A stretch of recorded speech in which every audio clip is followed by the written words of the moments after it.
Well, hey, folks, welcome to the non-show part of the show. This is the pre-show. And we always have to come on just a couple of minutes ahead of time to make sure we're all set. We go live on the radio station at 4:03. So you just get us. You get us in the raw here, so to speak. And how you doing, Wendy? Disheveled. You don't look disheveled, but I understand why you are. So I get it. So, hey to everybody that's starting to gather over there. We've got Field Guy. I saw him a little earlier. Uncle Dave Potter is here. He says, hey, Scotty. Hey, hello, Wendy. Hello, everyone else. There's our Irish contingent, Niall Parkinson, is in the room. Good to see you, Niall. Roger Rabbit. Good to see you, brother. Glad you're here. Wadger, so says Niall. Kendall Blanchard. He just said, Wendy. Kendall just said, if that's disheveled. I told her she was such a hot mess today that maybe she shouldn't even come on. Total. Yeah. So we got about a minute and a half and we go live. I just had to make sure everything's all set. We are set everywhere. And we will go dark about 15 seconds before showtime for those of you who aren't used to the procedure. Dark and quiet. And then we will come in after the opening credit. So what do we got? A minute and 14 seconds left. I love our jingle. Our jingle's so good. I love it. Music. I want to do something more spectacular for the opener, though. We got to get some more pictures, maybe some little video clips, moving clips, and do a nice collage and fades with that music in the background. I think that would be fantastic. It's kind of smooth, though, the way it kind of goes in. It's kind of smooth. It's smooth. Well, I used the pictures we had. And maybe I come over there and we go do some filming at some castles. Am I going to get you on my island? Yes. It's been a while. Yes. So we'll do some filming and we'll do some stuff for new trailers and openers. I think that would be fantastic. We're going to get Uncle Dave to come along, do the filming, the directing. Dave. On Uncle my Dave. island. All right. Here we go. We're going to go dark. Wendy, I'm going to take you out, but I'll bring you back in. Folks, we're going to go dark, and we're going to start this show in a few seconds.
Hey, folks, welcome to this, another edition of Robertson. And I don't know why, but yesterday, almost all through my own show last night, I kept calling you Wendy Peterson. I saw. And only one time I caught myself and I went, why did I say Peterson? So I don't. That was really odd. For as long as I've known you, and I've done that to people before, I've called them by the wrong name, and I'm like, excuse me, I've only known you for 40 years. Yeah. How could I do that? Wendy Peterson? Who's this person? I don't know her. I have no idea. All I can think is that it's somewhere in my past, there's a Wendy Peterson, and that flows off the tongue. Wendy Robertson is like changing consonants. Wendy Peterson seemed to work. I don't know what it was. It rolled off my tongue accidentally. So here I am with Wendy Peterson. And straight Robertson. Wendy Robertson, my favorite Wendy Robertson.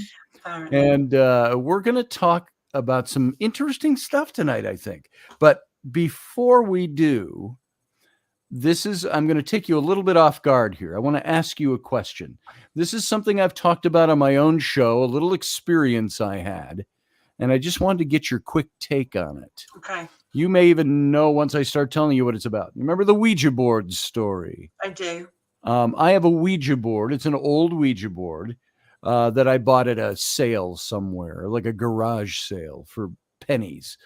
And it's probably from the 50s or the 60s, and it's still in its old box, and I've never used it. Now, that doesn't mean nobody else has used it. All those of you who are in paranormal, and you, Wendy, you know what some of the implications can be and the ramifications of using Ouija boards. Well, it's just sat in my garage for 6 or 7 years. And one day, a few weeks ago, I walked outside in the morning, and it was laying out in the yard, face down in the grass about 30 feet from the door. And I checked, nobody, my kids, nobody had taken it out of the garage. And it can't blow out of there. And I just went, okay, all of that out of the way. I put it back in the garage. Well, within 24 hours, several things went missing that I have not seen since. And this happened about 3 or 4 weeks ago. My ring, which has the St. Benedict's cross on it, and all the initials for the blessings against curses and so on. I'm not Catholic, but I appreciated the sensibility of the ring. And I always wear that. It's gone. I lost it that day somewhere in the house. Haven't seen it. Also, my car keys disappeared the same day. Both personal items. Now, something else, and a couple of little things keep happening. My glasses, my black rimmed glasses that I use solely for computer have gone missing. And they're nowhere. I use them nowhere except right here at this desk because they're only made for my computer. And those are gone. So I'm starting to find this pattern of personal items are missing. Do you see, am I reading too much into that? Or do you see any correlation in that? Or is it just pure coincidence? You gotta love the Ouijas. I mean, they're slippery little suckers, aren't they? Yeah. If Mark was with me, he'd probably say, well, maybe just coincidence, maybe not. I've never used a Ouija. I have known people that have used them and had some really bad experiences. I've never had one in the house. Been drawn to one, but never got one. But they are a communicative tool, right? And you don't know the history. You don't know the energy around it. Everything is energy. Everything is energy. It has its own energy. You don't know what that particular board has ever been used for, who used it, what its history is. So I would say that the fact that things have just started to go missing bit by bit is either one thing you could say was coincidence, but there's been quite a few things happening now since this board came into your property. So I would say you've probably either got a mischievous person who is maybe linked to the board, if it is the board, because how long have you been living at this new property? Well, the new property, we've been here for about 2 months. And but I've had the board in my possession, but it's never come in the house. It's always been out in the garage with storage things. I just bought it to keep it because I thought it might be worth something someday because it's old. How long have you been there? This house? Yeah. About 2 months. And how long has this stuff been happening? This just started about a month ago. It could be the property you're in. It could be the fact that there are mischievous, and I don't mean that as in nasty always, because when you say that, people think they're nasty. It could be the fact that the property has its own energies, its own spirits, whatever, and the Ouija board could just be the coincidence, or it could be to do with the board. Either way, I think you can't rule out the property. And yeah, that's a good point, Kendall. I could ask the board, but then I'm opening it up. You could ask you could get your rods out, love. Yeah, I could do that. We know you like it when you get your rods out. And yeah, absolutely. You could ask it the question. But I would say that it's either the property that you've moved into and someone's having a bit of a laugh, and normally sometimes it can be children. You know, it can be spirit children that sort of take things from you. And then it's happened to me, like I've lost it, and then some time has gone past and I found it in the most weird place. And I'm like, I never put it there. So I would say you could have two things going on there. It could be the new property. Now, also, if you're in your property and there's a lot of arguments or there's a lot of negative energy, and also you have young daughters, sometimes spirits can be drawn into that kind of energy, and they can be mischievous, and sometimes they're good and sometimes they're not so great. So you have to also, like, is the house balanced? Is it cleansed? I mean, Mark would say that's a load of old poppycock, but that, you know, yeah. But for me, I found all those things have helped. So it could be something like that. Now, and I don't ever want to come across as I have a belief that certain things work a certain way. Yeah. That there is a supernatural world as much as there is a natural world. I get that. I've heard a lot of stories about Ouija boards. I don't think I've ever experienced anything negative that I know of. Yeah. But it's either all just a bunch of coincidences and I'm clumsy and I lost all my stuff somehow. But it all seems to be my little personal items. Glasses, ring, keys. And it's all your stuff, isn't it? It's all your stuff. And it's all my stuff. So either you've got a magpie in the house, or somebody wants. I mean, somebody's got a thing about you, right? You know, I mean, you would look at this from two sides. Is there anybody in the house that could be doing it? Is there anybody in the house trying to make you crazy? You know, let's rule out that first of all. But I always say, I have a mind like a steel sieve. But, you know, I may have just forgotten. I may have misplaced it. Yeah, but you can say that with one or two, but not when it starts going three. Yeah, it starts to get to three things now. So Ouija acts like a compass. I thought of taking out my my rods back here. I thought of whipping out my rods and, don't blush now. Not the rods, really? Yeah. Really. And taking those out and just seeing if that will give me direction. I've found things with that before. I lost something once in the house. It was a bag full of a big Ziploc bag that was double bagged, rolled up of sand from Silsila, Egypt. And I lost it. I couldn't find it anywhere. And this was a few years ago. And I used those rods and I asked it, can you point to where this sand, is it in the house? And it crossed yes. And I said, can you point to where it is? And it would do this. And I'd walk and I'd look and it kept leading me to the bookshelf. And it's not on the bookshelf. And then I thought, wow, maybe it fell behind the books. And I pull out a book and sure enough, there it is. It had fallen behind the books. So maybe the rods can give me a hand with that. I don't know. I think with a Ouija, like as I said, I've never had one in the house. I've got an ornament which kind of looks like one, and a friend of mine actually said that is still a Ouija.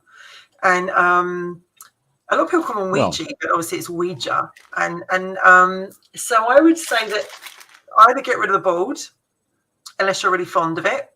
Get the board cleansed. I could cleanse it. Sage it, like white sage it as much as you can to get rid of it. Or you could be white sage, you know, it could be the fact that there's something in your house that since you've moved in has attached itself to you. Or there's someone in the house that is trying to make you cray-cray. I do have some curiously strong mystifying mints. Oh my God, look at that. It's amazing. And the mints are the shape of little planchettes. Yes, I've got this great ornament, which is in the shape of a Ouija board too, but it's not. But yeah, Niall's quite right. And I must say hello, because he wrote a very nice comment. He actually said, I'm supporting my neighbour. So it's quite nice that I've got my next door neighbour saying, you know, supporting me. Hi, Niall. Hey, Niall. And who else? We got field guys here. Steve came in. Steve Clark. Mossy Man, 789 News. How are you? And let's see. Project Skyfalls is here. Remeldian is here. So the gang's all here. Gang's and more coming. All right. Well, that was that. That's all I wanted to ask you. I did want to get. I'm going to put you on the spot a little bit. I'm gonna tap you here and say, do you have anything cognitively that comes to you when I even talk about this story? Is it? There's more to it than meets the eye. Okay. And I don't know if it's supernatural. Okay. That's fair enough. I get that. Okay. I was just curious if you got anything that if your mojo spoke up. So but I could ask, I could get my I haven't got the rods, I've got the old pendulum. I'm more than happy to sit down and ask it and see what it comes up with. Okay. Well, let's do that. Not on air. No. Yeah. No. We'll do that another time. Hey, Rudy Dog. Ken Ballos is here. KB from Morning Coffee with KB every morning at KB, who's right now when I say that is going, no, I'm not. Yes, you are. You're fabulous. You're fabulous. Mm-hmm. Okay. Which sounds better, KB, from me or her? You're fabulous, dude. So I think he probably likes your version better. Professor Bauer, good to see you as well. And is this thing on and doing its own thing? Yes, it is. Well, let's get into our topic today. This is a topic you recommended to me. You said, let's do this. So why don't you introduce it and get it rolling? Well, we talked last night about I'm going on a journey tomorrow, and and we talked about journeys that changed our lives. What journey have you been on in your life? And it doesn't have to be like going somewhere. It could be a metaphorical journey. What journey changed your life? And that's what we thought we'd look at today, is a few that has changed our life, or at least had a profound effect on us. All right. And I think too, maybe this is something we can open it up for callers at the end if we have time. For sure. If we don't exhaust our time. So, Wendy, what would you say if you were to sit back, and I'm asking everybody out there who's listening to, if you would sit back and say, I have the one trip, journey, adventure, thing that I have done that became a defining moment in my life and maybe changed you forever. It could be something that, it doesn't have to be a cataclysmic change. It might have been a small change. Might have been something. Do you have anything like that? What's your version of that? There have been many journeys in my life that have had that effect on me, that's for sure. Some of them personal, some of them not. I probably think, and it's well known, probably by my friends, as it is you, probably the major journey for me was when I left the United Kingdom in 2005, got on a plane and went thousands of miles away and went to Canada, and I met and married within a very short time. But I had the greatest affair of my life with myself, with that country. And that country has had a profound effect on me. It's changed me forever. Well, and you're actually leaving for Calgary tomorrow.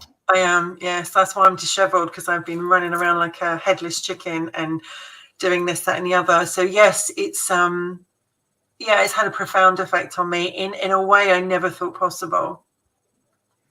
Well, in what way? What way can you describe that? When we say, I had this defining moment or a change in my life, it's one thing to say that. Can you share any of those details? What was it about that trip that did that? I was a city girl. I'm from South London. I was a city girl. I've never really been a country girl, and I never, for me to just meet someone and go, I'm going to be there in 3 weeks, and I believe if you want something, you can make it happen, but because when you start putting that energy out there, the law of attraction and energy starts picking it up, and the more energy you put into that. So it was obviously something that meant quite a lot to me. And I went over there, and I was in a strange country, didn't know anything, was walking the street for hours on my own because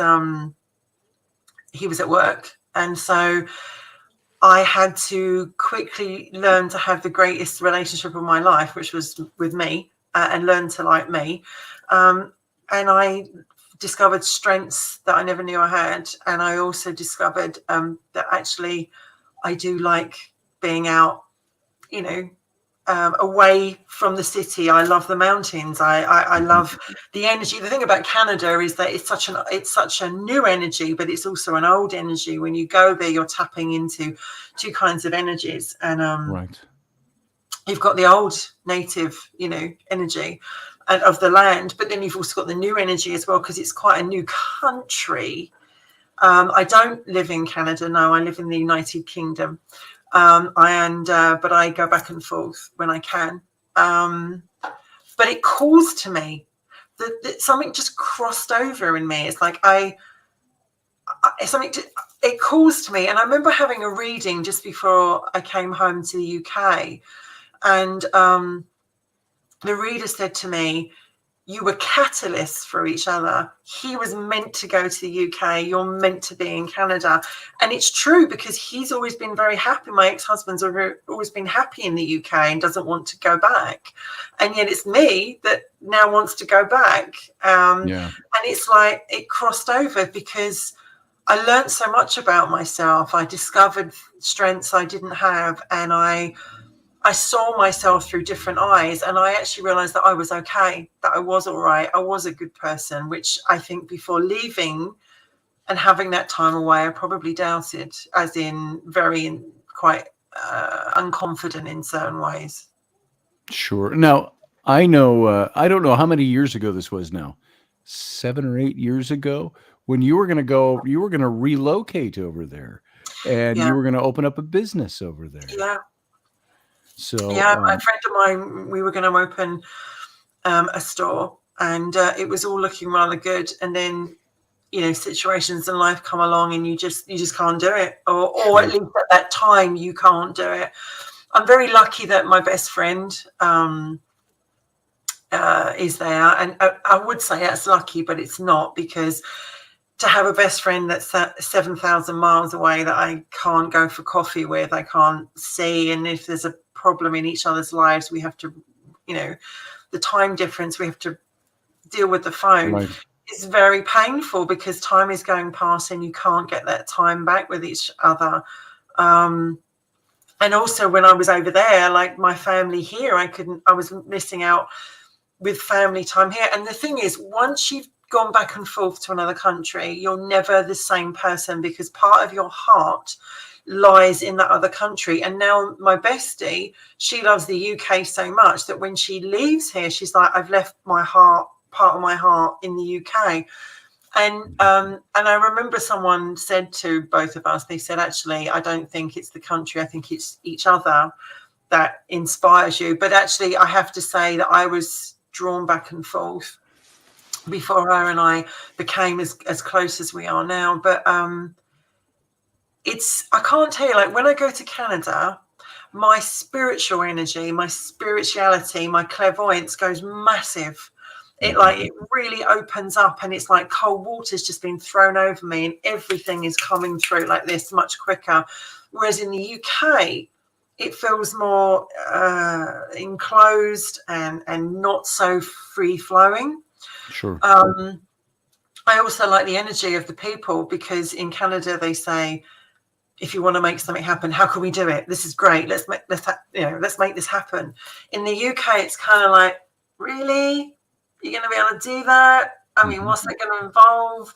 So there's swings and roundabouts, but now I have the confidence to get on a plane on my own. There's my dog in the back, see, he's there. And go back and forth, which is when I get the opportunity to. Yeah. All right. Well, and I'm wondering, and do you think that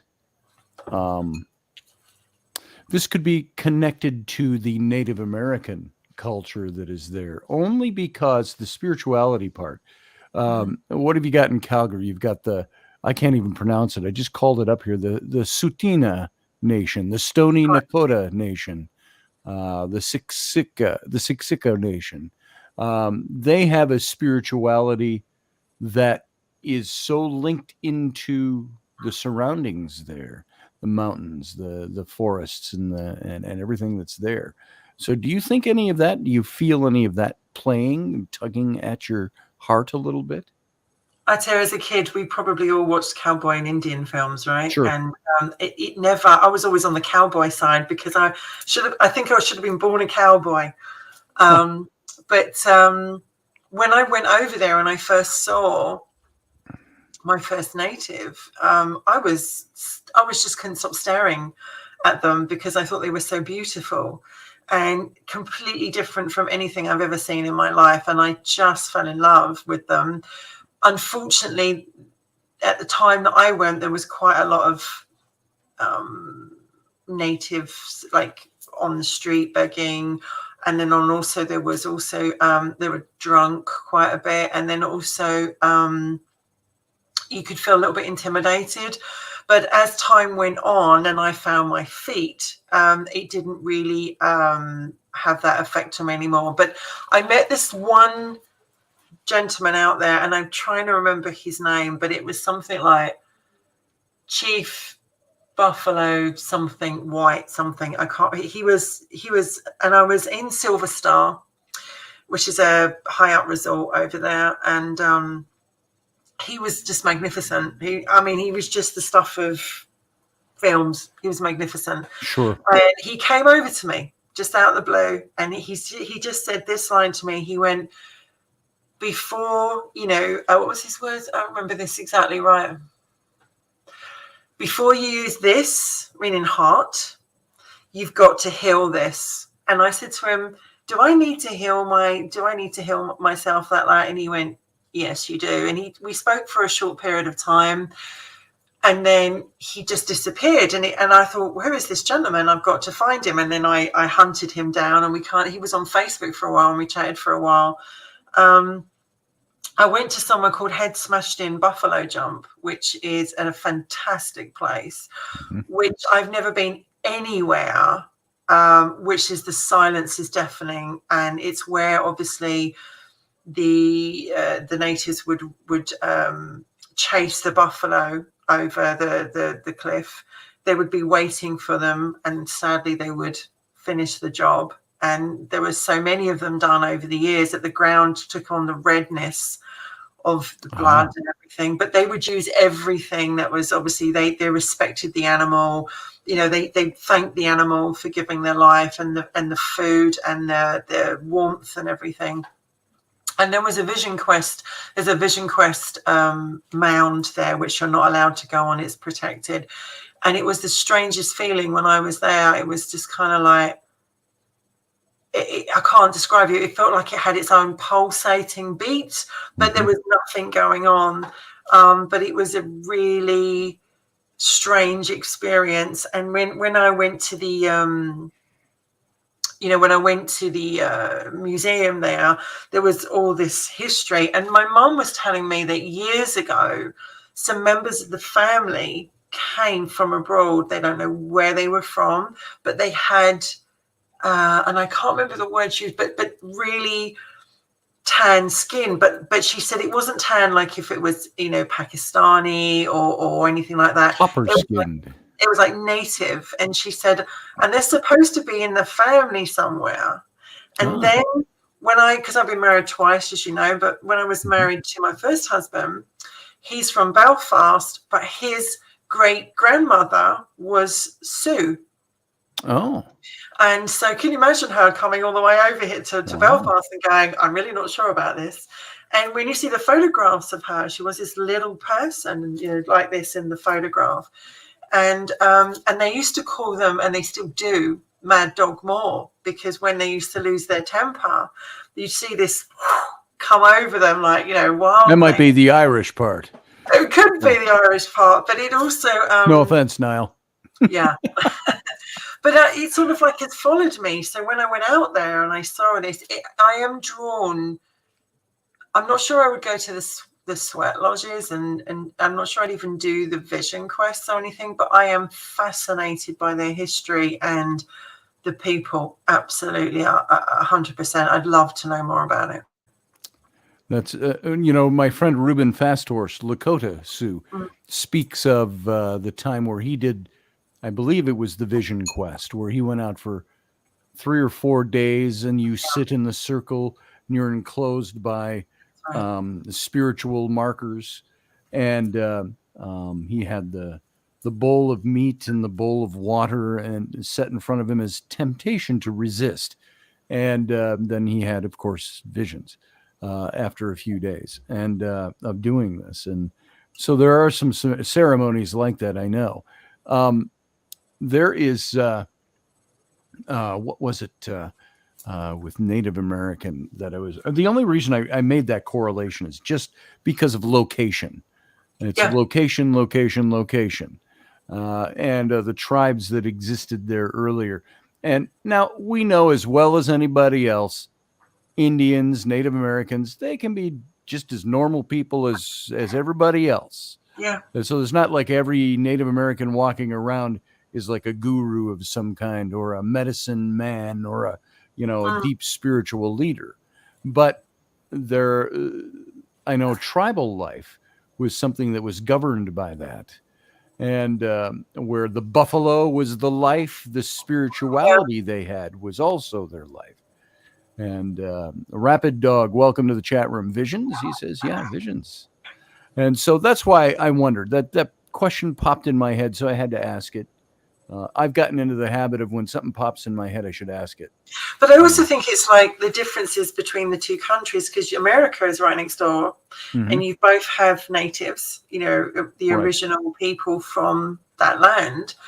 And I think that from a paranormal point of view and spiritual point of view, they're very open to believe in so much like that. And one of the things I want to do, and it's something that every time I go over there, I want to do that, is to learn more about the paranormal side of the native, because the whole ghost or spirit or whatever you want to use, as in what is in that particular area. So and because when I went out there once, I had breakfast at a place which used to be an old army. And back in the days of when they were fighting them still, I believe, and they were trying to, the land and everything. And I felt this terror. When I was in this building, I had no idea about this building. I had no idea what it was. I'd just gone there for breakfast. And I went upstairs to the ladies' room, and there was a couple of objects there, and I just suddenly felt really sick, because that's how it normally affects me when I pick up something. I feel really nauseous, and I just felt very like I couldn't breathe, and I just wanted to get out. And they were saying that it's the land that it sits on. There's blood being shed and stuff has been done, and it's like when you go out there, you really tap into this. So for me, I really hope to do more of that. What about you with the old natives where you are? Well, yeah, there's I don't experience or run across a lot of native people in my area, although this whole area was once tribal land, obviously. We had in a house that's not far from here, it was the ranch house that Rainey and I had when we were first married, down about 30 miles south of where we are now.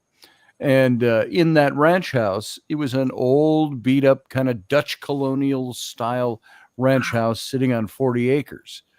And we brought some friends in, and we did a little bit of a paranormal investigation of the house, because it had some history to it, and we just wanted to see. It was still empty before we moved in, and that's when Rainey got the words whispered in her ear.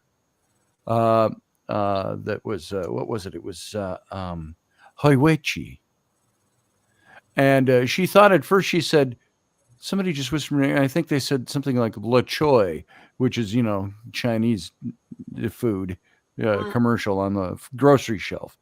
And I said, La Choy. She said, no, it's kind of like a hoi, something hoi wei chi. And so we went to Ruben and to some other friends first before I got a hold of Ruben on it. And Hoiwechi simply means it's Lakota Sioux, and it means, it might have been Dakota. I'm sorry, Dakota. Very similar.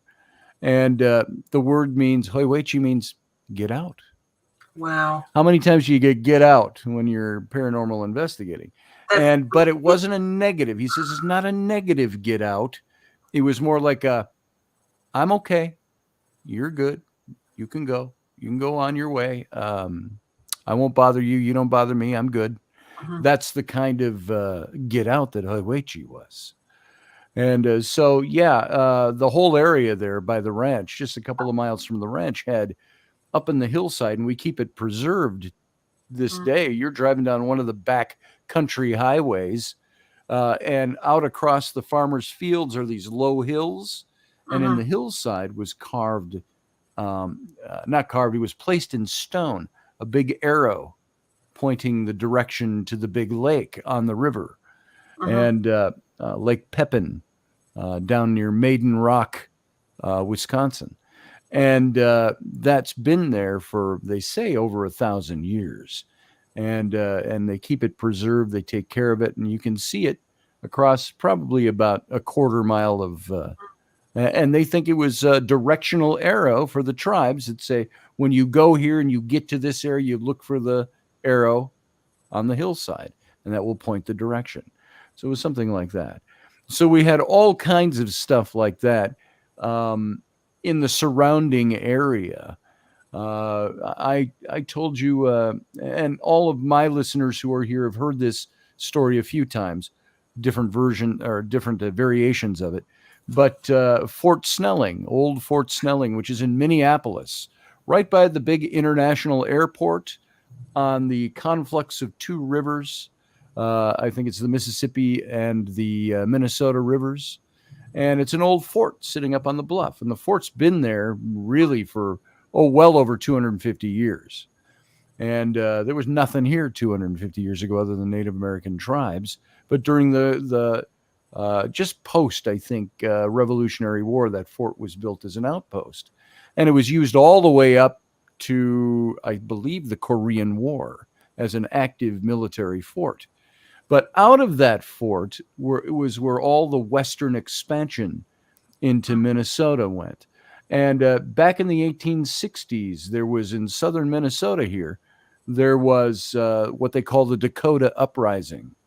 And that's where the Dakota tribe was had become so bitter and put out by the settlers and the land stealing and all of this that they raided the pioneers' homes all up and down and killed a lot of people. And I think, as tragic as it is, justifiably so. And but the United States response was dramatic. And they took that whole tribe and they moved them into stockades. They really call it the first concentration camp in America, and for the Dakota Sioux. And there were women, children, families, men. And then they pulled out of that several hundred warriors and who'd been taken prisoner, and they wanted to execute them all. And it went all the way up to Abraham Lincoln, the president. And he said, I will, he had to sign off on it. They went like 300 men executed, if I've got my numbers right. And he said, no. He said, because of what it is, we're going to take this certain number of men that were warriors, 39 minus 1, he said. Nobody knows what his reasoning was. And that's lost to antiquity. But so 38 men were hung, Native American warriors all hung on one scaffold in Mankato, Minnesota, a little bit down south. And all the little towns between Minneapolis and Mankato are all named after a lot of the war chiefs: Shakopee, Chaska, Red Wing, all these names. They're Mankato itself. And so all that to say, we went to Fort Snelling and we did just daylight, and we went out in the woods there where this concentration camp would have stood below the bluffs and the fort you see up on the bluffs atop, and we're down in the river flats, and it's all forest with pathways going through now, paved pathways for park and rec. And we set up a little voice box. And as soon as we turned that on, we got all kinds of voices coming through. We got laughter. We got screaming. We got what sounded like crying. We got voices we couldn't understand. We got language that we thought sounded very Lakota. And as we closed it out, that session, I said, if there's anybody, I was really moved at the time. And I said, if there's anybody here that was here during the time that this fort had this concentration camp, what would be any message you'd want us to take back with us? And a male voice came through almost immediately, gruff male voice, and it said, remember us. Just like that. Rocky was there. Sarah Soderlin was there. I think we were the only three there that day. And they all heard it. And we shut the thing off, and we stood there in the woods, and right behind us, Sarah said, look over your shoulder. 2 deer just strolled right behind us and looked over at us, turned and strolled on into the woods. And now, coincidence, maybe. Probably not. So that's my Native American experience with the paranormal is limited to those little things. So, but I would say, like you, I have had major defining moments in my life from my travels and from adventure. I always wanted to be that guy, you put on the fedora and your blue jeans and a whip if you have one. But you go do adventure. You go do stuff. You go places. You see things. And whether it's, Honduras, and islands in Honduras, and looking for artifacts there. Or I was in Scotland and England, and it just totally absorbed into the history there. When you talked about that feeling that you get, I call it palpable.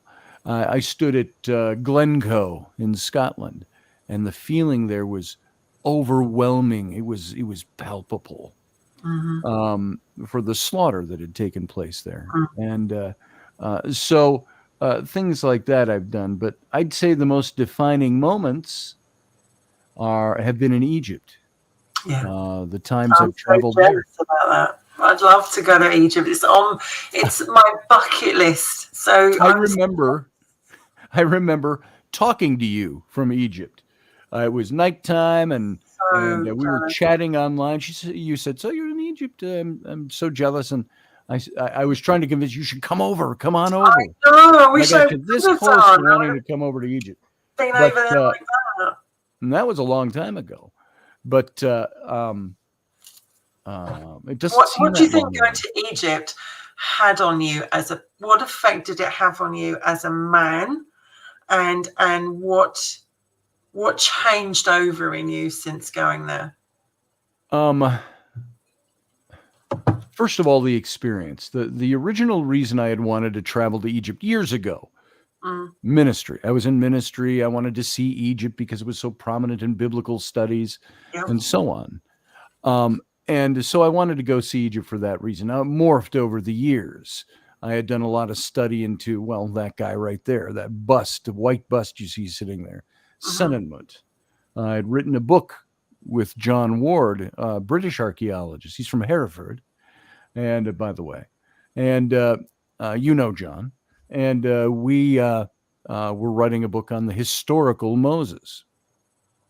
So that was my guy. That's my guy, the candidate. Senenmut. You're drawn to him, are you? To this guy? Yeah. Yeah. I am. And there were experiences I had. And I got to tell an abbreviated version. My listeners from my show have heard this story before. But as an abbreviated story, we went over when we were writing our book, The Exodus Reality, which was 2013. And I was looking for an experience. I wanted, no, let me rephrase that. I wasn't looking for, I got to go so I can have a spiritual experience. It wasn't that. I was looking for the adventure of it. And I wanted to see things. I wanted to stand in places where things happened. That was my draw. And about 2 weeks before my trip, a friend of mine died. A man named Philip Coppens, and some of you listening may remember him. He was an author. He was also he did talking head bits on the show Ancient Aliens, and Belgian man, and he died. And he had written the foreword for one of my books, and so we'd gotten a little bit close. And but for some reason, it hit me really hard. And it was on, I believe, December 30th of 2012 was when he passed. And when I got that news, I remember I started to weep. And it was almost uncontrollable. It was just rolling off my chin. And I thought, wow. I said to myself, even, why am I crying that hard over this? And as the story goes on, this lasted for days. I couldn't think about it without that affecting me. Now, this has a bearing on what happened in Egypt. I had a very good friend of mine, David Weatherly. He's a shaman and an author. He called me up out of the blue a couple of days later. He goes, "Hey, man, how's it going?" I go, "Fine. How you doing?" Typical, greetings. And he said, remember I would tell you in the past how when I would get messages from spirit or the universe, he says I could get it in, a box of mints would make me think of something, or a commercial on TV, or a song, or you should know this really well yourself, Wendy. Messages come in all kinds of different ways. They do. And he says, and I told you that sometimes, he says, I would hear a voice audibly. He said, I was sitting here about 10 minutes ago, and I heard a voice in my office say, "Call Scotty." And he said, so all I could do was pick up my phone and call you. He says, "What's going on?" And of course, that all by itself just started the floodgates again. It's like when you were a little kid and you skin your knee falling off your bike, and you go, "Oh," you blow on it, that hurt. And then your mom goes, "Oh, are you okay?" And then the tears come. It was that kind of thing. And so we talked for a bit. He didn't give me any indication. He knew Philip too. And he said he didn't make any conclusions for me. But he said, "I'm going to tell you this." He says, "You're going to Egypt in about a week." He said, "I want you to go with an open mind." That's all he said to me. He says, "Because it's going to change your life forever." And I said, "Wow." I said, "In what way?" He says, "I don't know. It's up to you." That's all I'm getting. And so I went to Egypt, of course. And this was a couple of weeks later, we're at the tomb of Senenmut, this guy. And I'm standing outside that tomb. It's in Luxor, in front of Deir el-Bahri, the temple of Hatshepsut, the female pharaoh of Egypt, that Senenmut was her grand vizier and held 92 different royal titles from her. And he had a tomb alongside the road in the hillside, right there, the cliffs. And so I was standing in front of the tomb, and John and his wife, Maria, they said, "We're going to go get coffee, Scotty." And he says, "Why don't you come with us?" And I said, "Give me a minute." And I stood down there, and I remember I was lighting a cigarette. It was this nonchalant, daylight, broad daylight. And I felt this power just go, just like hit me like a wall out of the left. And I said, "What the hell?" And I started weeping for no reason. And I said, "What the hell is that?" And I used more expletives, and they were bouncing off the walls down there. And so fast forward to way after this happened, and believe me, that was a drawn-on experience and a drawn-on a story. Wow. But I talked to Philip Coppens' widow, and talked about Luxor and so on. And she said, Philip and I said we were going to maybe meet you and John in Luxor while you were there. She said, we were writing a book. She said, "Do you know what that book was about?" She said about Senenmut and his relationship to Hatshepsut and the love story that was there. And she said, did you know that Philip believed he was a reincarnation of Senenmut? So I didn't know that. And then we started correlating dates. When did this happen? She said again, and I pulled out my journal that I write in. I flipped to, and I said, it was this day. And she said, oh my God, that's the same day I was sitting in the hotel in Scotland. We were doing a tour, and Philip's brother was filling in for Philip. And Philip appeared to us, just physical, full-on manifestation, then moved something on the table and disappeared.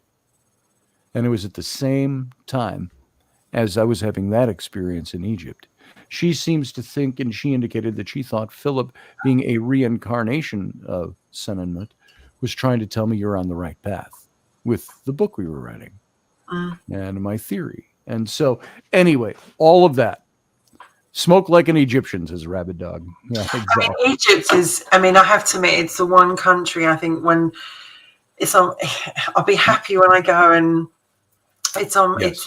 I've always been drawn to Egypt. And when I go to the British Museum or places like when I went to the Vatican, they have a vast Egyptian collection. And all of a sudden you will see them and I just feel like I can't describe it, like I'm home. And yet, even with my makeup and stuff like that, with my eyes, it's always been, I don't know where I got the influence to do that, but it's just, I love the whole Egyptian side of thing. And I think that they're such an amazing race and they were so far advanced in so many ways. Yes. And there's so much, that's a whole new different subject on its own. But I think that we come down many times in different forms, reincarnation ourselves. Why wouldn't we be drawn to a time where we could have actually been in that time and we have a memory which we cannot remember, but it's there.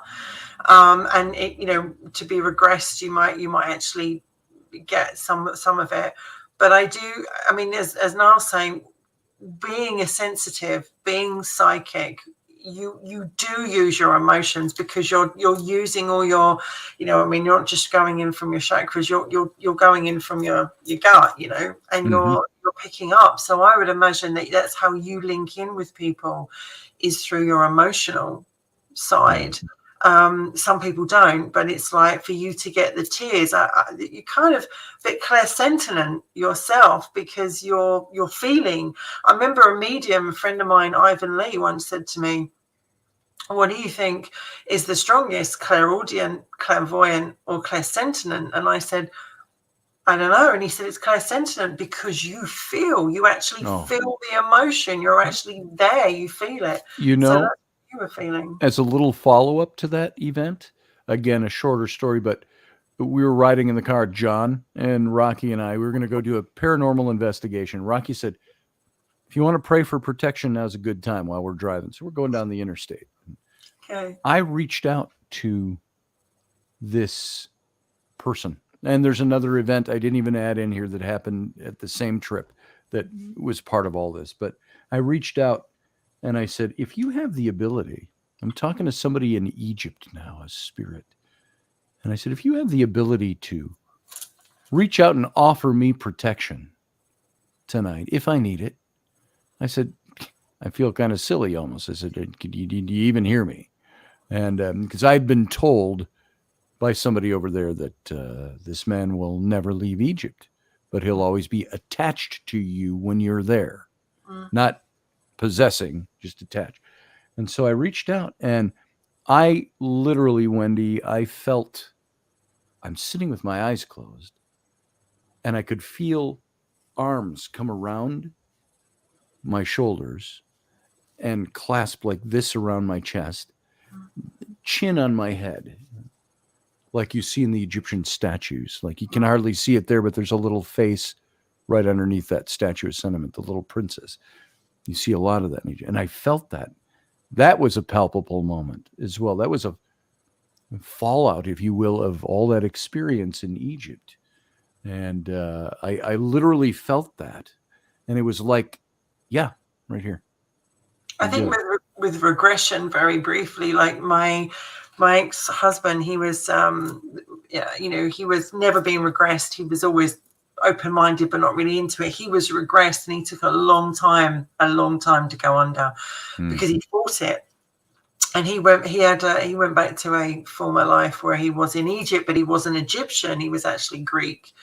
And some of the stuff he talked about and the connection, you come down time and time again with different people. We're all attached by that little red cord, and we get drawn to people, and we come down time and time again.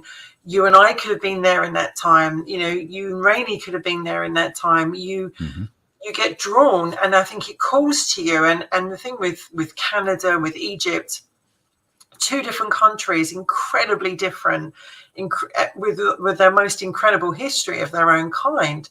But what an effect they've had on us. I mean, they changed our lives. And I said to you from the start, the question was, what did it do to change you? Well, we've got 1 minute left before we have to go out on radio. But what it changed in me was a realization that there was something more real to that other world than I had anticipated, than I had expected. It was very different than what I thought. It changed me in the sense that I'm always drawn to Egypt now. And there is somebody there that knows me. And that's how it changed me. And I got to tell you, I hate to say we got 30 seconds and we got to go out. But Wendy, if you can, I know you're busy. If you can stay for a couple of minutes afterwards, we'll maybe take some questions and so on. But to everybody who's listening by radio over at subspace.radio, it's audio only over there. But if you're listening, just want to thank you for being here. And I'm just going to tell you this right now. Live long and prosper. We'll see you next time. Everybody else, stay tuned.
All right.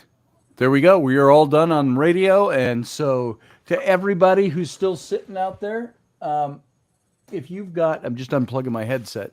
I need it on during the recording or the live show because it still picks up my mic and it picks up the feedback over on the radio station. So,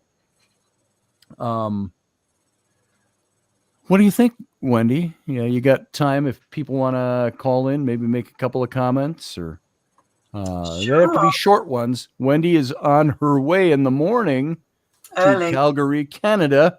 Yeah.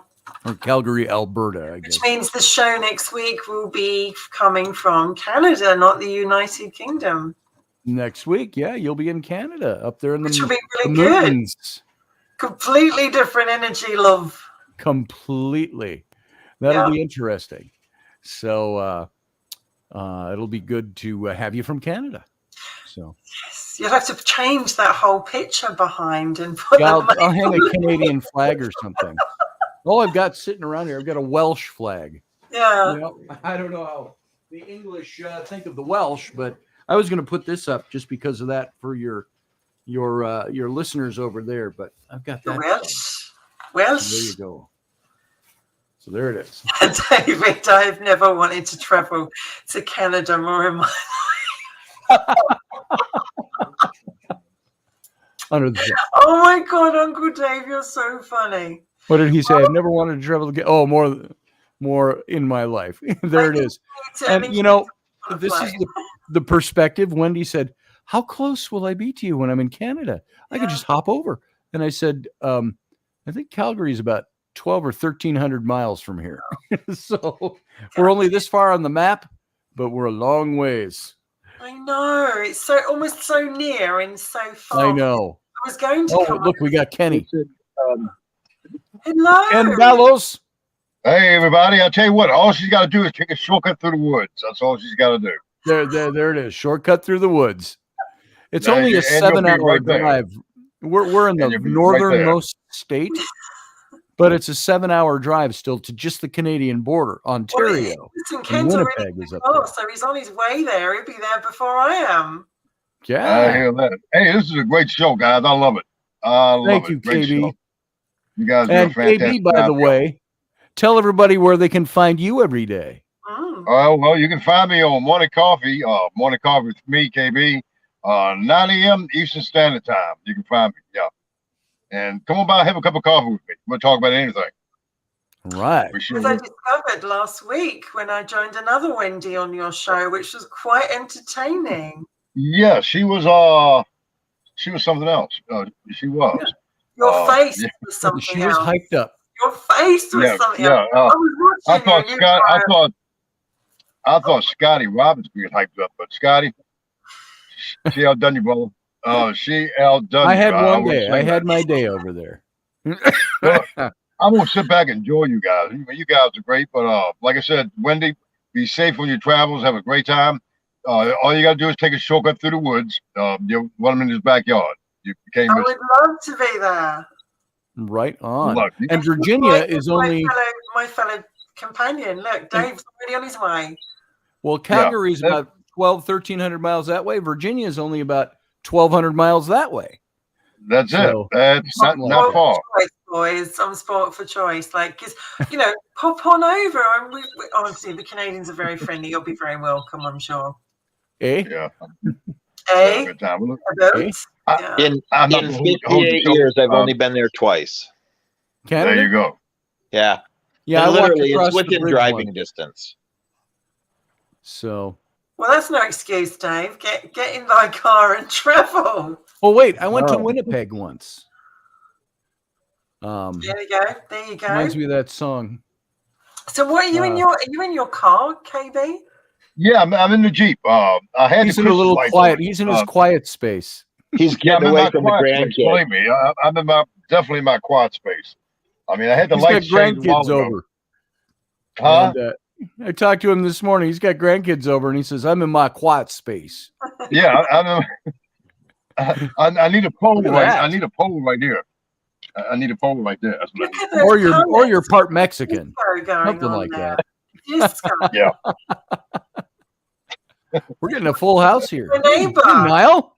Hey, Niall. Niall has no flashing lights over in Ireland in his room. But we can make them flash. We can. I want Clap on and to clap be- off. That's for sure, Ken. I really want to KB, be. meet Niall. Niall's over in Ireland, and Hi, Ken. How KB's you in doing? Virginia. What do you say, buddy? What you know good? Good to see you. I heard you have good coffee. What? I think I was just entering the studio. You said you had good coffee. Was that you? Well, I don't know if it's that great of coffee, but like I said, on Morning Coffee with me, we talk anything from politics, paranormal. We talk about the 3-letter word sex. And if you don't know anything about it, you're not the only one who can fake it. I can fake it too. So we Sex? talk about anything. Sex? It doesn't we matter. don't talk what it about is. sex on this channel. We don't talk about sex. Never. On this channel. We do on Morning Coffee. We'll talk about Taboo. anything. We'll talk about anything. I don't care what you guys want to talk about, as long as you don't threaten, kill, dismember, or harm anybody. You can say what you want to say to KB. I'm okay with that. Let's go. I think we're going to have to talk about sex, Scotty, on one of these shows. I Oh, think here we we're go. gonna have to. We'll I think we'll have to Okay. confer, converse, and hobnob over that one for And a then while. Ken's going to pop on and come up with a comment, and Uncle Dave's going to be there stroking his beard. And Yeah. Dave be stroking his beard. Okay. Yeah, Matthew that's wants you to nothing, know, Wendy, that Trying to he's get in it under Barbados. control. Very nice too, Matthew. Yes. So, Well, Alberta doesn't really like the bilingual as Quebec has it. They're like, yeah, not impressed at all. But there you go. I'm just reading some of the lovely comments that people wrote down here. Yeah. Obviously, Uncle Dave's goes to be the nice comment. I mean, that's thank you. That's a lovely comment. Field guy said, Canada, U.S. North, right? No, we have not annexed Canada yet. Well, we tried. Oh, Canada. Where that goes. It's your neighbor. It's like an island. Like Ireland Yeah. is our neighbor, right? And Mhm. hello, neighbor. And you know, apart from winning the Eurovision Song Contest for so many times, you know, and taking it from us because like they've had such great. I mean, I remember going back. Is it Johnny Logan? Was it Johnny? I think it was Johnny. He was wonderful. Johnny Logan. I think he won twice. He was fantastic. We actually had a run of Eurovision where we won like 3 or 4 times in a row, and it almost bankrupted the entire nation because you have to host it the next year. You know, the Eurovision. So we were like, oh shit, we've won again. So we had to, everyone was saying, vote for Ireland. We don't want it again. Don't vote for Ireland. And Britain's going, well, hang on a minute. We had Brotherhood of Man. We had Bucks Fizz. We had Katrina in the Waves. And last year this year we were completely robbed again. Yeah. You guys are good. Which is kind of ironic because Ireland hasn't been in it for the last years at this stage. But we had this ridiculous run where everyone says, "Oh my God, the Irish is the best songs ever," And I think it was around the time of Riverdance where we last sort of really won it with a song called "The Voice." This Celtic, The Voice. They love girls dressed in Celtic robes and playing violins and harps and stuff like that. So we won it again. I was like, oh God, and the government were like, my God, how big is the check this time? We have to go. We were desperate for it. We were like, they've won it again. Yes. And so this year we had an amazing guy. I think he's Sam something. He had an amazing guy with his song. Good guy. Bassman. Good stuff. And literally he was robbed because, and everybody says he's robbed. You can look on YouTube. You can go through everything because of Ukraine. Ukraine got the public vote, but had that was a new thing brought into the Eurovision. Up until this point, they'd never had that. It was always with the judges. So the UK won the judge vote. So we're thinking this is brilliant. Finally, we've broken our dry spell. It's coming home, right? No, it's coming home.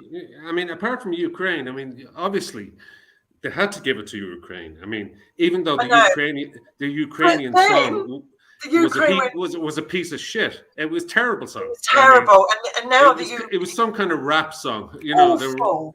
Awful. Does Ireland have a team? No, they weren't in. They weren't in last year. You're just talking waiting for something to be thrown at me. But to add insult to injury, Ukraine said we couldn't possibly have the Eurovision here because we've got the war. So what we're doing is we're giving it to the England because they were runners up. So it's like, there you go. You can pay for it. You can have it. You didn't win it because we won the public vote. Yeah, it's a bit like damning you with faint praise. You so can pay for it. It's coming. You can pay for it, but it was very funny watching the Eurovision because there's some great talent there. There is, and there's a camp side of me that loves the Eurovision. But the Ukrainian song was probably the worst song in the competition. But there was no way that they could lose because it was just a few months after the invasion, and nobody was willing to take that chance. That oh my God, I don't care what the song is like, just make them win it. You know what I mean? I love your accent because I loved Father Ted. Hello there, Ted. And Father Ted was my favorite. And I actually went to college and trained with my fellow counsellor who lived next door to the guy who played Father Ted. And they were there, sadly, when he passed away very early. Yeah. And I loved Dougal and Father Jack. Yeah, I know. Father Jack was just like, drink. And it was the drink. Brilliant. I'm suddenly reminded of Red Will Danaher from The Quiet Man, if you've seen the old John Wayne movie. That I was thinking of too. I was thinking of that, and I could see the Irish coach talking to his assistant coach. He says, "Coach, get out your book." And the coach says, "Yes, coach." And he says, write down the English theme in the book. And he says, I've done it, coach. He goes, now scratch a name through, scratch a line through it. And I have done. So that's Will Danaher. Write his name in the book. Now scratch it out. I mean, the thing is, when we were talking about tonight, where we were going with countries and journeys, there was lots of countries, and Ireland was the other country, and Italy. But for me, Ireland is just the most amazing country. I mean, my family come from the south, and having been over there, and I was in the north, but I went to Newcastle, so on the mountains of Mourne, Lurgan, Belfast. I went all around the areas. It's like the most beautiful country, and has even the history is just like it's just I felt like I'd come home when I went to Ireland, and it was just the most amazing country. And like Italy was the other one. When I went to Italy, I felt like I was drawn there, and you don't have time when you're on for just an hour to sort of put in all those different countries that or where you feel drawn to. So we had to kind of pick the two that were bigger. And obviously for Scotty, it was Egypt, and for me, it was Canada. But Ireland I had quite some strange experiences in Ireland. And, when I went over to West Belfast, I really had some strange experiences because, being British, or at least born over here, it was like a completely different world. It really opened up your eyes to. I'm not surprised that you had some kind of an emotional reaction to Belfast, because Belfast is very much a torn community. The 6 counties in the north to this day. So the blood has been shed, and the pain is there, and the visions are still there to this day. So even though they've tried everything they can to make Northern Ireland a sort of Anglo-Saxon, Irish kind of place for tourists, never completely works, in my opinion. And it never has, simply because there's half the population hate the other half, and that's the way it is, Yes, sadly, true. And that's within the 6 counties, and we're still fighting to have a proper assembly up there, and proper unification of the political parties, but that will never end. So, and some of the most beautiful sites are in those 6 counties, because they're kind of northerly, and the influences there are dramatic, especially from Scandinavia. But it tends to the English archaeologists tend to take over a lot of the findings from what they discover in the land, archaeologically speaking, from the Republic of Ireland. So, there's English all over for you. We find something, we bring it back. Do we give it? Right. No, we keep it. That is our way, isn't it? That's the way it was for so many years, sadly. I drew my first understanding of the history of our modern history of Ireland when I read Leon Uris's novel, his novel Trinity. And that gave me, I read that book about 30 years ago, and that gave me a real understanding of what was going on, such as it was in a novel, but an understanding of what was going on in Northern Ireland.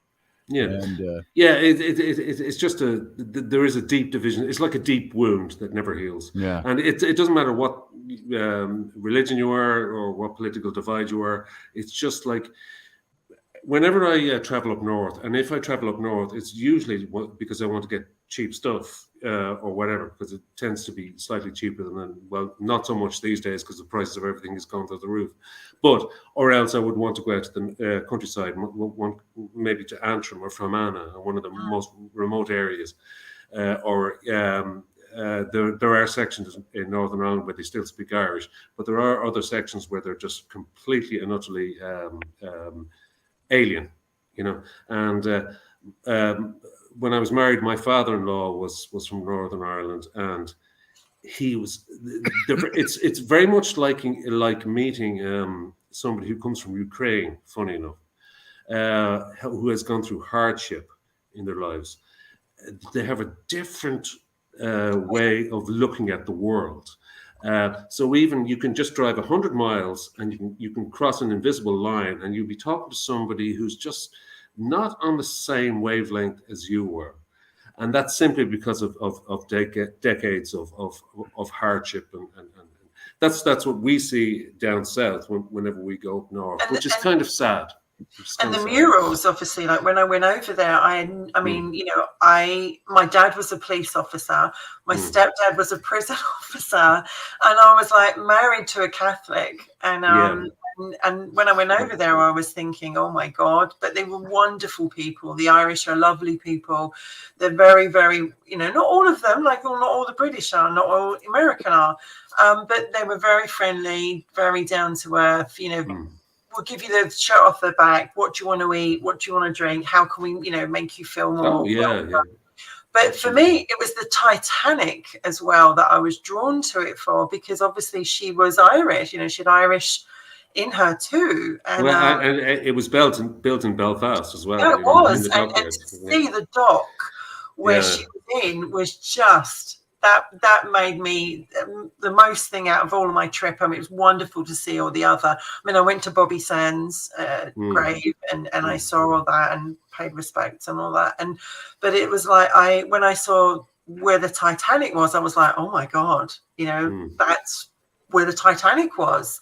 And it just, I never thought it was that big until I actually saw it. So for sure, Ireland had a huge effect on me, and obviously I have Irish blood in me. But I can honestly say that when I saw, you know, when I went over there, it was not. What was the year I went over? 1990. What did I go over there?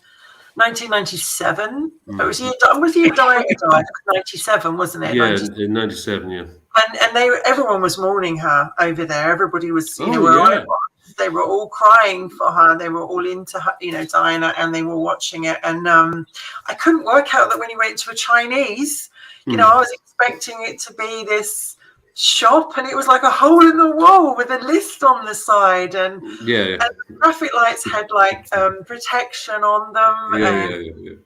It was like, why do these people get in my cab when I've just hailed it? Like, why are all these different people getting in my cab? And you couldn't go on one side of the road. You know, one side had the green, white, and gold, and the other side has the red, white, and blue, and you just don't cross. Exactly, and it's literally through some cities there is still to this day a wall that's like, you know, slowly getting built higher and higher.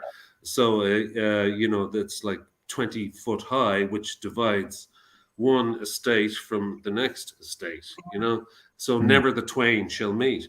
And it's just, but at the same time, the relationship between England and Ireland is so close. I don't know.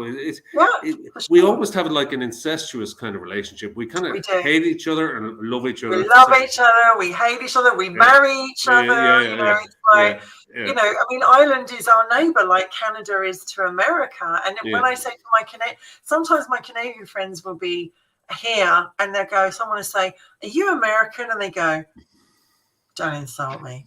Like, and I'm sure it's the same way back, right? And I remember being in Canada and someone saying to me, "What part of Scotland are you from?" And I went, "Oh, nice." If you said that to a Scottish person, right, they would kill you, because they are. Although I have Scottish, because I am predominantly with a bit of Scandinavian in me. I'm predominantly Celtic, you know, that's Scottish Irish, and and it was like, I sound nothing like Scot, although I'd love to have that accent. Well, the Scots are very. I'm sorry about this, Scotty and Dave, by the way, but it is a lesson. I mean, the Scots are. Go ahead and say it, Irishman.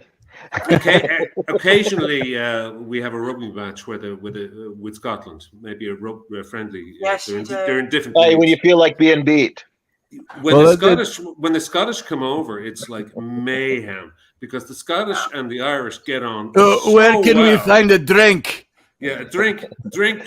I'm gonna put on me kilt, and I'm gonna go get some scotch. It's just crazy, you know? And they're like, "Yeah, I heard," and the Scot will say, "I heard you guys hate the English as well. Well, we fucking hate them more, you know. And I was like, hey! No, we hate them more. Yeah.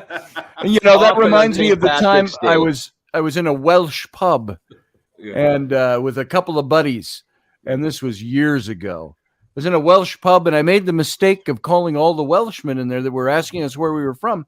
I said something about all you Brits, and they all stood up and said, "Excuse me, Brits?" They said, "We're not British. Yeah. You know, we're Welsh." Oh, hi. And then then they said, "We think we'll just call you Mr. Canada." Yeah.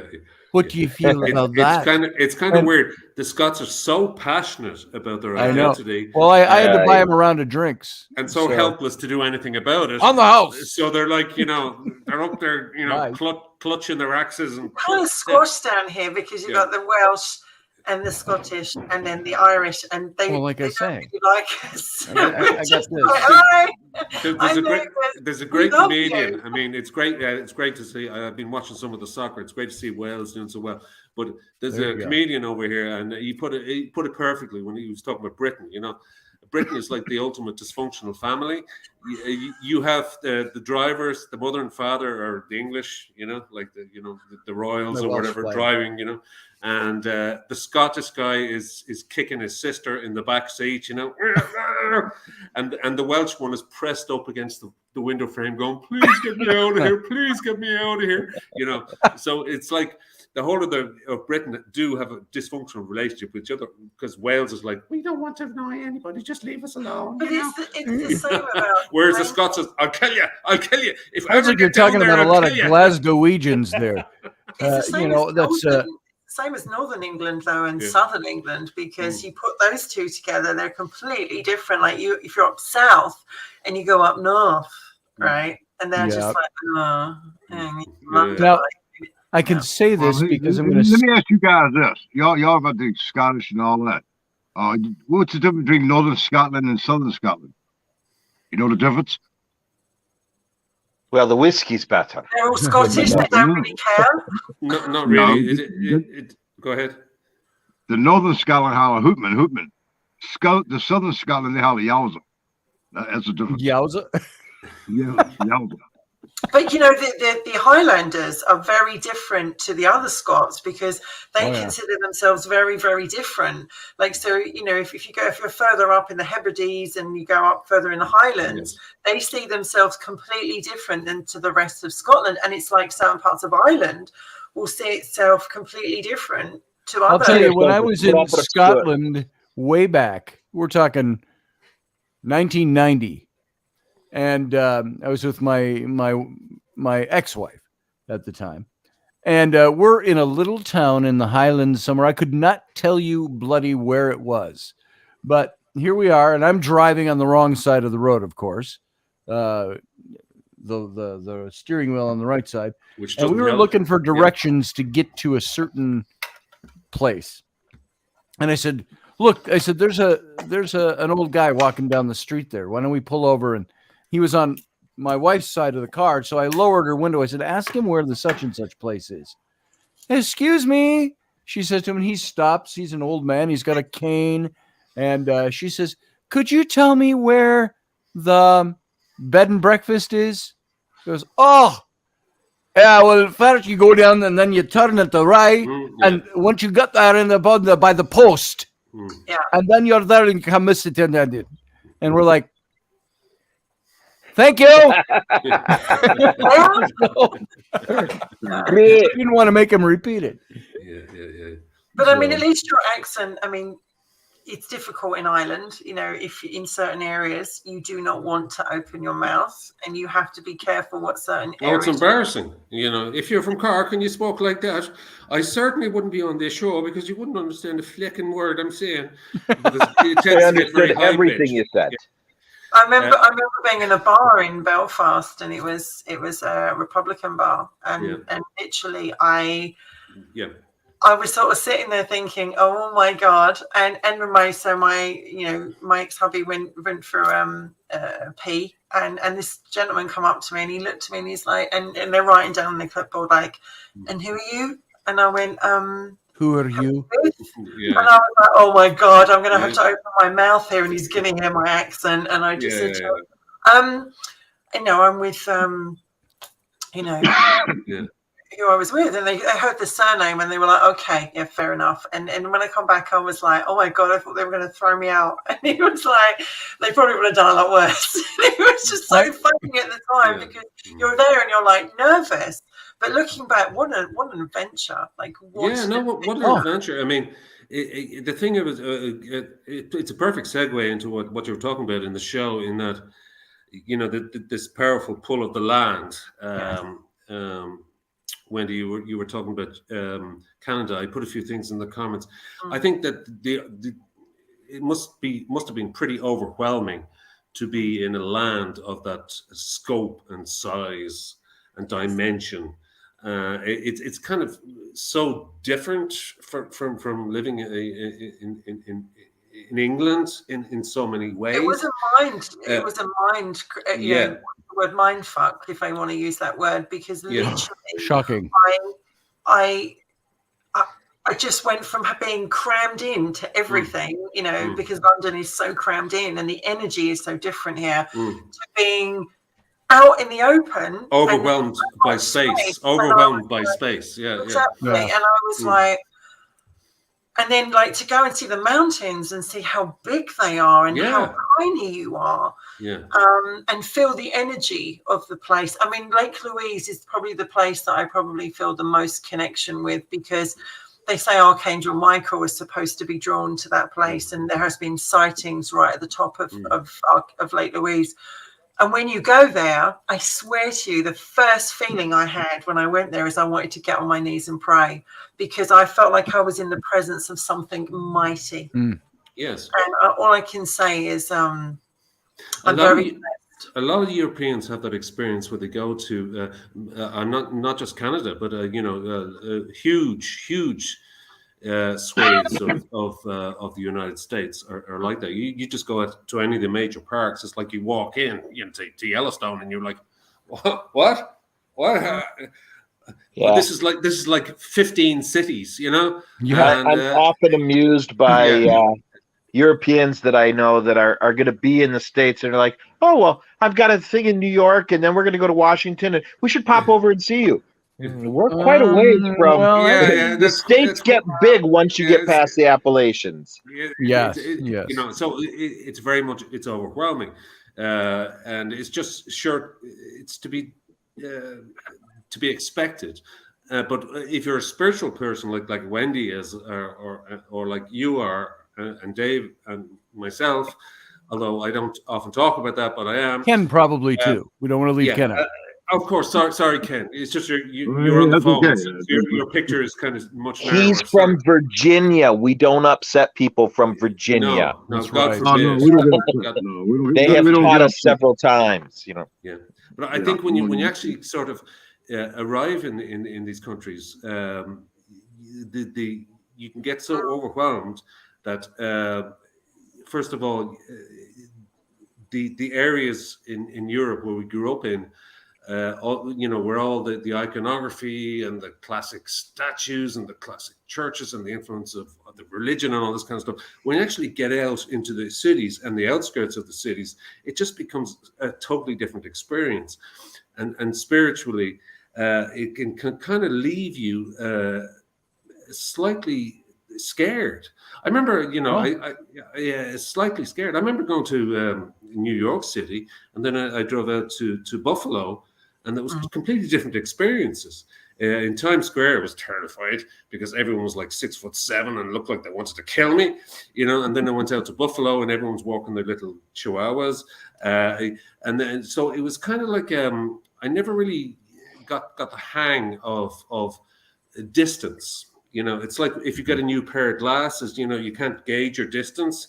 So I was like that whenever I spent some time in the States. again, it would take such a long time to get from one place to another place, and then you pass through, a city, and then you go out to the suburbs where they have the industrial areas, which went on for hours and hours and hours. Then eventually you would end up, you'd see some trees, and then eventually you see some hills, and then eventually you'd arrive somewhere where you see some mountains. So it was massively, I once overwhelming. Spent 5 days driving through Oklahoma. I mean, it was like, or Kansas or Oklahoma, I couldn't tell. And all there was, your highway and both sides, as far as the eye could see. That freaks me out. That freaks me out. There's nothing there. Nothing. I can't pasture land and I need something. I need a shop. I need lights. Because we travel to Scotland, it's the furthest in the UK, for us to travel. And that will take you all day pretty much to get there. But it's like, we still get like the cat's eyes, or we get the lights, or we get like little towns or something like that. So when I went out there and there was nothing, and I have to tell you this story before I go. So we went out there, we were going to my ex-husband, my Canadian husband, it sounds terrible, my Irish husband, but literally we were going somewhere, and we broke down in the mountains. Well, I don't know anywhere out there. I really don't know anywhere. And I was like, oh my God, it was an avalanche area. And I'm thinking, wow, okay, 6 o'clock in the morning, it was just, just starting to get light. And it was an avalanche area, and we break down, and it's not going anywhere. So this guy comes in with this car, like down the line, and he pulls up. He goes, "You folks having some problems?" We were like, "Yeah." And he's like, "Would you like me to help?" And I was like, "That'd be lovely, thank you."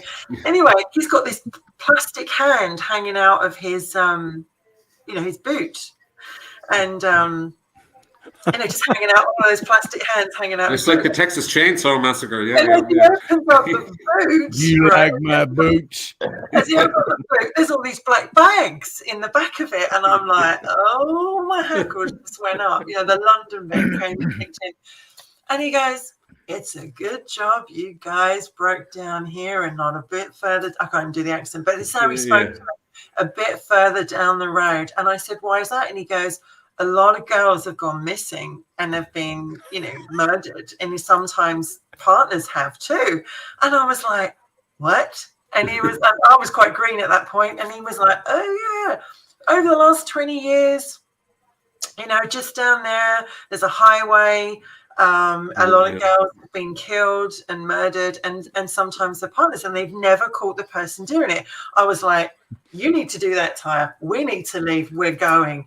So it was the quickest repair job ever. Funny thing, they never did catch that guy. Yeah, exactly. Well, when we got to Golden, which was the town, we went to Golden. The car went into the garage, and I said to this guy, "So tell me, is there really a serial killer around where all these women have gone missing?" He went, "Yes, there is." Oh. He said, "You can Google it. I think it's called the Crying Highway or something like that." Over the last 20 odd years, a lot of women have gone missing. Yeah, and they're mostly Native American girls, I think. Yes, I think it's called the Highway of Tears or something like that. That's right. And we were just about to head on to that part.